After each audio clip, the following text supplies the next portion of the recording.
YOLO, it's time for you to review Doom 3! Yes, honey! Ugh. Skip it up and down.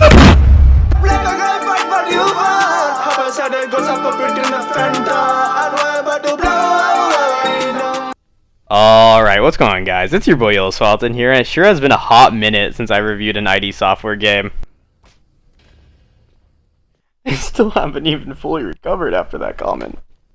So, Doom 3 was on sale on the PlayStation Store, the BFG edition to be more specific, and like the consumer I am, I bought it for a Doom Eternal skin that I never use.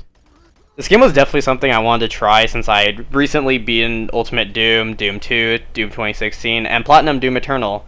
So when I saw Doom 3 on sale for $6, well fuck. Let's just get into the retrospective part of the video. The first thing you may notice is that this game is aged like Morgan Freeman in that, yes, it's looked this old for a while now, but it isn't going to get much worse. Hopefully. For this game not shying away from its age whatsoever, it wasn't bad. Don't get me wrong, I was very aware of the reputation this game has. It's easily one of the most controversial Doom titles, with many fans cooming over trying to defend it, and others calling it one of the worst Doom titles of all time. Based on my expert in-depth analysis, I've devised the most precise and objective opinion on this game. It's okay. Starting off with gameplay, the game feels surprisingly fluid for an old FPS title. Each gun feels unique and not clunky. I've played a lot of old shooter games and they just lack that feeling of impact or gun personality. I've played games like Resistance and couldn't explain how a single gun fired in that game. They all just felt the same. Of course, Doom 3 reinterprets pre-existing guns from the Doom franchise, giving them a head start, but the adaptation of the guns themselves are respectable. I also believe each demon has a reasonable time to kill, all weapons considered. Minus the fucking shotgun, which I'll get into later. The gameplay itself, it's nothing revolutionary, but I can't help but feel impressed that this fossil still plays smoothly. One thing I will say is that the game clearly shows its PC origins based off the gun aim. It's still serviceable on console, which I played on, but I can't help but feel as though this game would be poggers on PC. The history of this game is interesting in the sense that you kind of realize that this was the developer's first interpretation of a 3D Doom experience, ditching the high-octane gameplay of the previous titles for a more survival horror experience. While that sacrifices the classic fast-paced Doom feeling the series is infamous for, changing it into a survival horror game kind of made sense to me. Obviously, these are the superior interpretations of a 3D Doom, as they are much more faithful adaptations of the originals, but this wasn't a bad first attempt at all. It was fascinating seeing the transition of demon designs into a 3D in an era of edgy equaling good. And a lot of the designs were pretty solid, like the imps, zombie soldiers, mancubuses, and the hell knights. Except the cacodemon is like, what the fuck? The cacodemon is my favorite demon because they're epic. They have one of the most iconic and recognizable designs. The blueprint was literally made for the developers and they really butchered it. But let's talk about the horror elements within the game. Honestly, I know I'm just a fearless alpha male Chad, but I genuinely don't see this game as scary. It really relies on cheap jump scares that I was really desensitized to after the first attempt, and I could only imagine most people found the jump scares predictable after a while. There was only one point in the game where I got caught off guard, but even then my reaction was nothing more than a slight flinch. Psychological services are free and confidential. If I had to generalize the horror experience universally, it's nothing you'd shit your pants over. I swear that wasn't there before.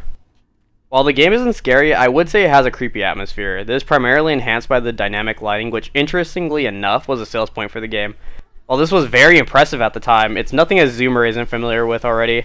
Ominous noises, dark lighting, grotesque demon designs, this definitely made it a point to really detail the atmosphere. I'm aware that the original and not BFG edition, the atmosphere was also really integrated with the gameplay, as the flashlight would actually replace any weapon you'd wield, making the player prioritize over their need to see the enemy and their need to attack it. To be honest though, this sounds epic and all, but I was fine with the attached flashlight in the BFG edition. I'm sure that makes the game generally less intense, but there were still scenarios where my flashlight died out and I had no option to see. I'll admit the original seems more interesting than the BFG edition's attached flashlight, but the atmosphere is still dark enough to appreciate the dynamic lighting. That's all great, but it all seems kind of irrelevant in the grand scheme of things of the game's pacing, because it is horrendously slow. You almost feel like you're in the tutorial for 2/3 of the game on account of the lack of enemies or a challenge. If you fall in love with the feeling of the game, great, because you get that repeated for most of the game. This shit just drags on so long, and I actually enjoyed the beginning of the game, so I can't imagine how painful it is to experience it if you weren't too fond of it at the start. You just do the same general things over and over, and levels don't even feel that different. It's too long for its own good, and would have been more beneficial in a 5-hour experience over a 10-hour one.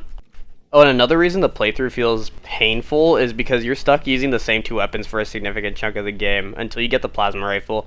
I love the assault rifle in this game. I still found it viable even in the endgame, but the shotgun is dreadful. It's so inconsistent due to the RNG involved with killing an enemy. You can hit a demon square in the body and you have it one-shot, but you'll more commonly have to 3-shot the same demon in the same spot due to the frustrating RNG. It's such a horrendous weapon, it's probably the worst fucking shotgun of all time, and yet you kind of have to use it in the event your AR runs out of ammo. This could have been fixed with the inclusion of the super shotgun, but for whatever reason they decided to exclude it from the main story. Oh yeah, story. It's fine. Yeah, that's about it.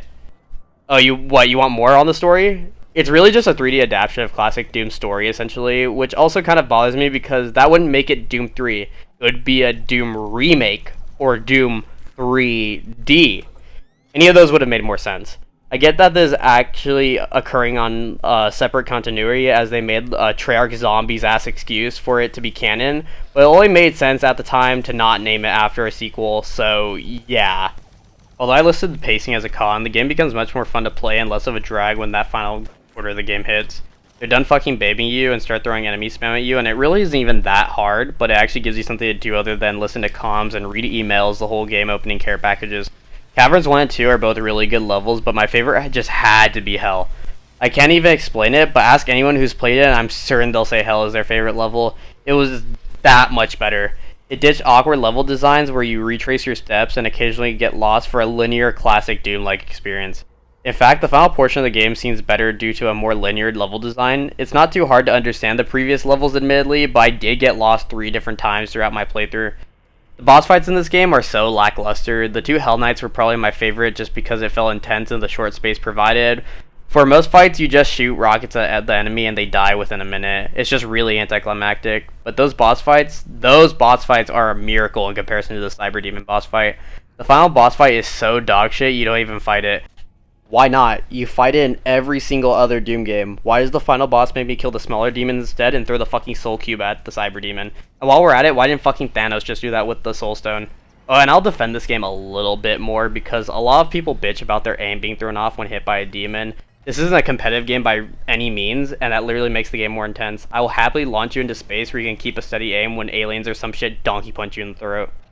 Yeah, they say that it's the worst Doom game, but they also say it's actually a good game.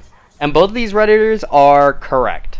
This game blows in comparison to other Doom games, but there is enjoyment to be had. If anything, I'd play it because it's a cool part of the Doom franchise's history. 7 out of 10. I'd recommend it if you're Jeff Bezos and can afford to play any single game ever. It's fun, but there are definitely better Doom games to spend your money on and experience. That's about it. Alright, peace. I know that I'm gone. They skip like I'm not the seven song. I do drink lots, they do a dancer. I see two twin arms, clear on the bed now.